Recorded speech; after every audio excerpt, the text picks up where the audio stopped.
বিকালবেলা খাবার খাচ্ছে। এই যে আমি খাবার এবং পানি খেতে দিয়েছি গম। আমি এই সপ্তাহে গম কিনেছি। আমাদের দেশে গিরিবাজ কবুতর সবগুলা এই যে গম এবং পানি খাচ্ছে, কিছু খাবার খাচ্ছে, কিছু ওই যে খোপের কাছে চলে গেছে।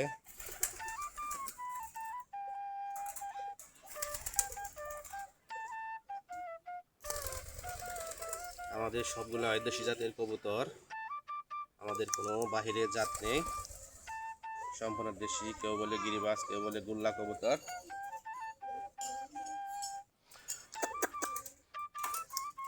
আমাদের মোটামুটি অনেকগুলা কবুতর আছে এখন।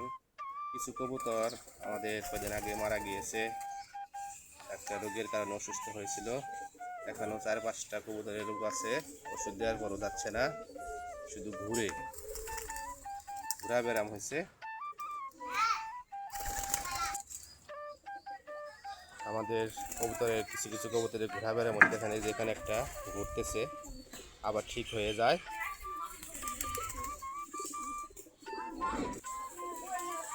আমাদের সবগুলো দেশি গিরিবাজ কবুতর।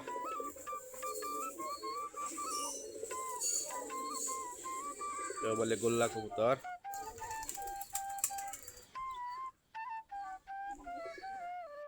এর কবুতরগুলা বিকালবেলা খাবার খাচ্ছে। এই যে আমি খাবার এবং পানি খেতে দিয়েছি গম। আমি এই সপ্তাহে গম কিনেছি।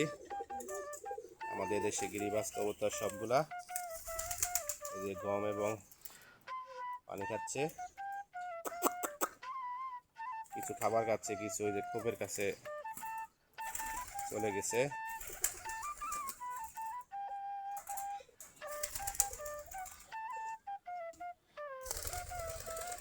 আমাদের সবগুলো দেশি জাতের কবুতর, আমাদের কোনো বাহিরের জাত নেই, সম্পূর্ণ দেশি। কেউ বলে গিরিবাজ, কেউ বলে গুল্লা কবুতর।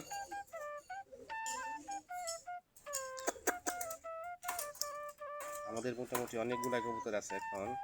কিছু কবুতর আমাদের কদিন আগে মারা গিয়েছে, একটা রোগের কারণে অসুস্থ হয়েছিল।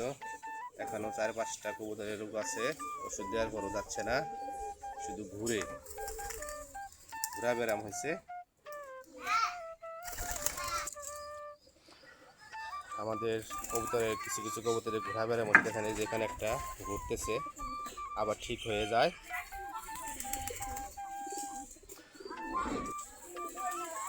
আমাদের সবগুলো দেশি গিরিবাজ কবুতর।